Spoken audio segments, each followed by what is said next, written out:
जय श्री राम। आज की जो वीडियो है वो महाशिवरात्रि के बारे में है। इस चैनल से एक साधिका जुड़ी हुई हैं जिनका नाम है प्रिया भोसले।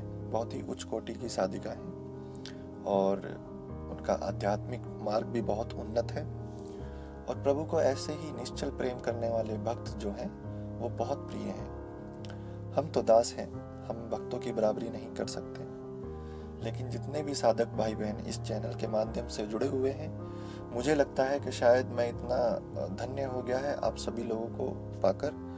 मेरा जो मन है वो इतना प्रसन्न है आप सभी लोगों के साथ जुड़कर कि इतने उच्च कोटि के साधक जो हैं मुझसे जुड़े हुए हैं। आप सभी को नमन।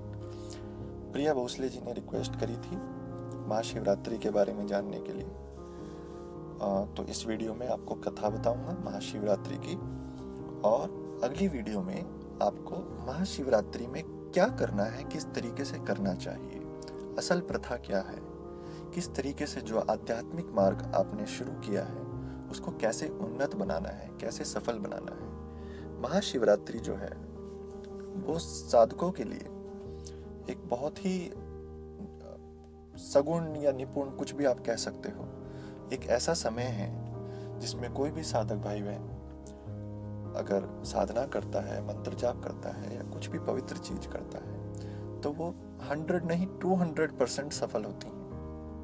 आध्यात्मिक मार्ग उन्नत होता है, मन पवित्र होता है और प्रभु का आशीर्वाद मिलता है। ये बात सच है, ये मैं नहीं कह रहा, ये शास्त्र कहते हैं।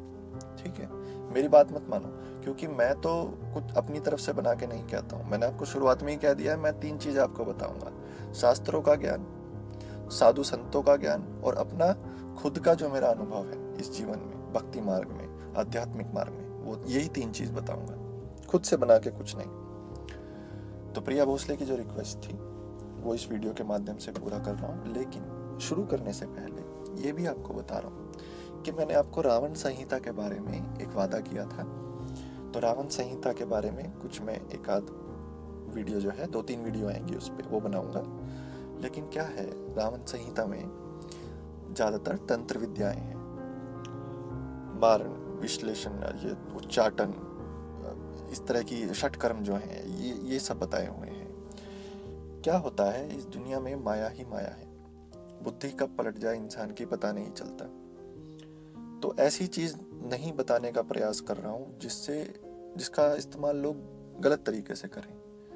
तो अभी बस मैं यही कोशिश कर रहा हूँ कि उसमें से जो है आपको कुछ अच्छी चीजें बताऊं। रावण का पूरा जीवन वृत्तांत भी है तो वो बताऊंगा, और साथ में रावण संहिता में जो अच्छी चीजें हैं, तंत्र विद्याएं हैं, अच्छे लेकिन वो आपको बताऊंगा। अभी कथा शुरू कर रहा हूँ महाशिवरात्रि की, और इससे अगली वीडियो में महाशिवरात्रि में क्या करना है वो बताऊंगा। तो जो कथा है महाशिवरात्रि में, जो प्रचलित कथा है वो इस प्रकार है कि पूर्व काल में चित्रभानु नामक एक शिकारी होता था, जानवरों की हत्या करता था और जानवरों की हत्या करके वो अपने परिवार को ही पालता था, यही उसका कार्य था। वो एक साहूकार का कर्जदार था, लेकिन उसका जो ऋण है वो समय पर वो चुका नहीं पाया। अब क्रोधित होकर जो साहूकार ने शिकारी को शिव मठ में बंदी बना लिया। संयोग से उस दिन शिवरात्रि थी। शिकारी का ध्यान मग्न हो गया और ध्यान मग्न होकर शिव संबंधी धार्मिक बातें वो सुनता रहा। चतुर्दशी को, ध्यान से सुनिएगा, चतुर्दशी को उसने शिवरात्रि व्रत की कथा भी सुनी थी। शाम होते ही साहूकार ने उसे अपने पास बुलाया और ऋण चुकाने के विषय में बात की। शिकारी अगले दिन सारा ऋण लौटा देने का वचन लेकर बंधन से छूट गया। अब अपनी दिनचर्या की भांति वो जंगल में शिकार के लिए निकल गया, लेकिन दिन भर बंदी गृह में रहने के कारण भूख प्यास उसको लग रही थी, भूख प्यास से व्याकुल था। अब शिकार खोजता हुआ वो बहुत ही ज्यादा दूर निकल गया। जब अंधेरा हो गया तो उसने विचार किया कि रात में जो है जंगल में ही उसको रुकना पड़ेगा। अब वो वन में एक तालाब के किनारे एक बेल के पेड़ पर चढ़कर रात बीतने का इंतजार करने लगा। वो जो बेल का जो पेड़ था उसके नीचे शिवलिंग था जो बेल के पत्तों से ढका हुआ था, तो इसलिए उसको दिखाई नहीं दिया। शिकारी को उसका पता चल ही नहीं पाया। अब पड़ाव बनाते समय उसने जो टहनियां तोड़ी वे संयोग से शिवलिंग पर गिरती चली गई। इस तरीके से दिन भर भूखे प्यासे शिकारी का व्रत भी हो गया और शिवलिंग पर जो है बेल के पत्ते भी चढ़ गए। अब एक पहर रात्रि बीत जाने पर एक गर्भिणी जो हिरनी थी, वो गर्भवती थी, वो हिरनी तालाब पर पानी पीने पहुंच गई। शिकारी ने धनुष पर तीर चढ़ाकर जैसे ही प्रत्यंचा खींची, हिरनी बोली कि मैं गर्भिणी हूं, शीघ्र ही प्रसव करूंगी। तुम एक साथ 2 जीवों की हत्या करोगे जो ठीक नहीं है। मैं बच्चे को जन्म देकर शीघ्र ही तुम्हारे पास आ जाऊंगी, तब तुम मुझे मार लेना। अब शिकारी ने जो है अपनी प्रत्यंचा ढीली कर दी और हिरनी जंगली झाड़ियों में जो है, जंगल की झाड़ियों में कहीं लुप्त हो गई। अब प्रत्यंचा चढ़ाने के बाद, उसको ढीला करने के बाद कुछ ही समय में कुछ बेल के पत्ते अनायास ही अपने आप टूटकर जो है शिवलिंग पर गिर पड़े। इस प्रकार उससे अनजाने में ही प्रथम पहर का जो पूजन है वो भी पूरा हो गया। कुछ ही देर के बाद एक और हिरनी उधर से निकली। शिकारी की प्रसन्नता बढ़ गई। अब जब वो पास आई तो उसने धनुष पर बाण चढ़ा दिया। तब उसे देखकर हिरनी ने विनम्रता पूर्वक ये निवेदन किया कि हे शिकारी, मैं थोड़ी देर पहले ऋतु से जो है निवृत्त हुई हूँ, कामातुर हिरनी हूँ, अपने प्रिय की खोज में भटक रही हूँ। अपने पति से मिलकर शीघ्र ही तुम्हारे पास आ जाऊंगी। अब शिकारी ने उसे भी जाने दिया, प्रत्यंचा ढीली कर दी। 2 बार शिकार को खोकर उसका जो है माथा ठनक गया, वो चिंता में पड़ गया। रात्रि का आखिरी पहर बीत रहा था।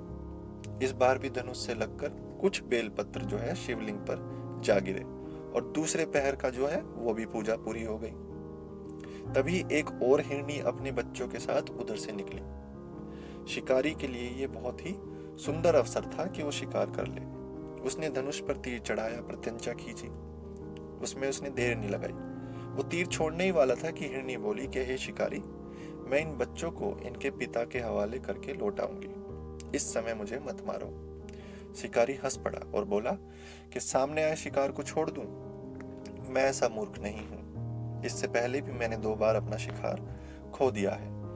मेरे बच्चे भूखे प्यासे हैं और मैं भी भूखा प्यासा हूं।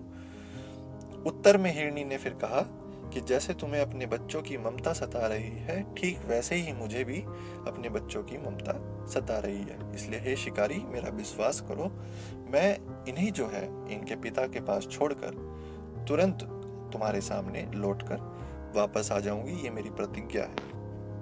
हिरनी का दीन स्वर सुनकर शिकारी को उस पर दया आ गई। उसने उस हिरनी को भी जाने दिया। शिकार के अभाव में और भूख प्यास से व्याकुल शिकारी अनजाने में ही एक बेल वृक्ष पर बैठा बेल पत्ते तोड़ने लगा और तोड़कर वो जो नीचे उसको फेंकता जा रहा था।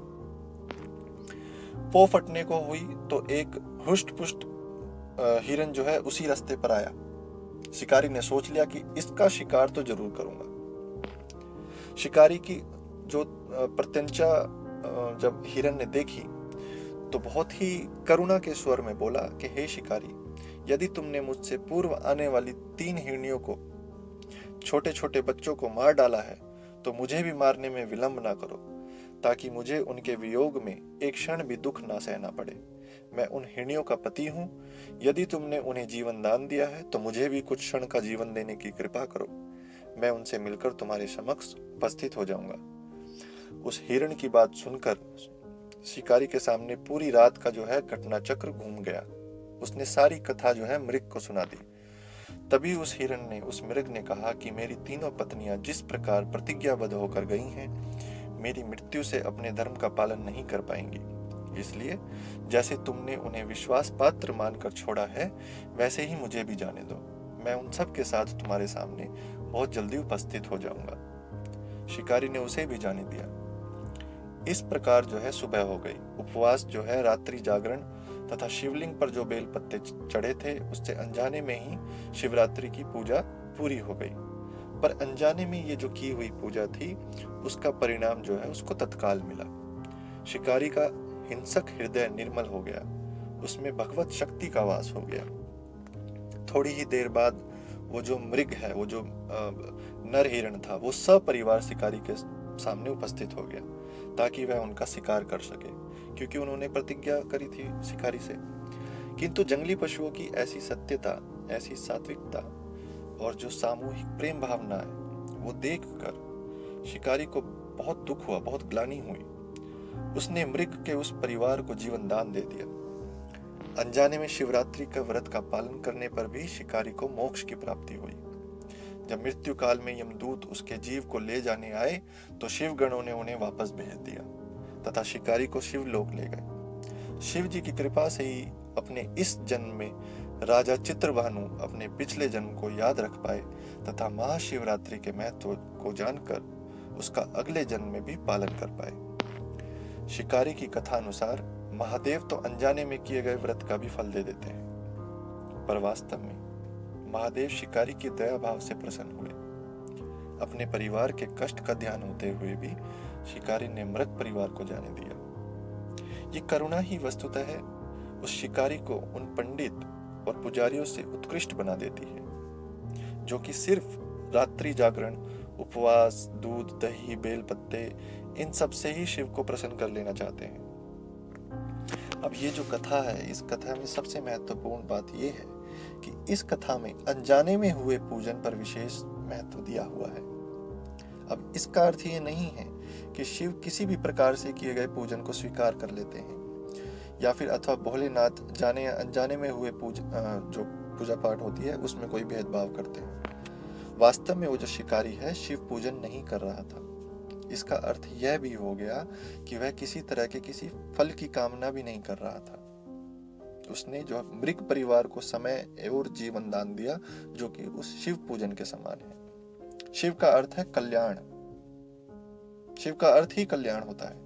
उन निरीह प्राणियों का कल्याण करने के कारण ही शिव तत्व को जान पाया तथा उसका शिव जो है साक्षात्कार हुआ। परोपकार करने के लिए महाशिवरात्रि का ही दिन है। ये सबसे महत्वपूर्ण और सबसे बड़ा दिन होता है। हालांकि ये कोई आवश्यक नहीं है। सभी दिन में आप परोपकार कर सकते हो, पुण्य कर सकते हो। लेकिन पुराण में 4 प्रकार के शिवरात्रि पूजन का वर्णन है। मासिक शिवरात्रि, प्रथम आदि शिवरात्रि तथा महाशिवरात्रि। ठीक है। पुराण वर्णित अंतिम शिवरात्रि जो है वो है नित्य शिवरात्रि, यानी रोजाना। वस्तुतः प्रत्येक रात्रि ही शिवरात्रि है। अगर हम उन परम कल्याणकारी आशुतोष भगवान में स्वयं को लीन कर दें और कल्याण मार्ग का अनुसरण करें तो वही सच्चा साधक है, वही सच्चा शिव भक्त है और वही रात्रि शिवरात्रि है, वही सच्चा व्रत है। तो उम्मीद करता हूं आपको ये जो कथा है और जो बात मैंने आखिर में आपको बताई है, जो बता रहा हूं वो आपको समझ में आ रही है। तो ऐसा नहीं है कि केवल जो शिवरात्रि है वही केवल वही एक प्रभु की रात्रि है या प्रभु का दिन है। सभी दिन प्रभु के हैं, हम भी प्रभु के हैं। परोपकार करने का कोई दिन निश्चित नहीं होता है। सभी दिन आप परोपकार कर सकते हो, पुण्य कर सकते हो, छोटे छोटे जीवों पर दया करो। यही शिव का असली अर्थ है और प्रभु इन्हीं चीजों से बहुत खुश होते हैं। आप सभी लोग भक्तों मेरी बात को समझ रहे होंगे। और अगली वीडियो में जो है आपको शिवरात्रि वाले दिन, ये जो नक्षत्र चलता है, जो शिवरात्रि में जो नक्षत्र चलता है रात का, ये साधकों के लिए बहुत ही ज्यादा महत्वपूर्ण होता है। ये मैं बताऊंगा आपको अगली वीडियो में कि क्या करना है, किस तरीके से करना है, किस तरीके से आप अपना आध्यात्मिक मार्ग उन्नत कर सकते हो। ठीक है। हो सकता है आपको बहुत जगह से ये चीजें पता भी चली होंगी इससे पहले, तो ऐसा नहीं है कि कुछ अलग बताऊंगा, लेकिन छोटी छोटी चीजें जो बहुत सारे लोग मिस कर जाते हैं उन पर मेरा विशेष जोर रहेगा। जय श्री राम।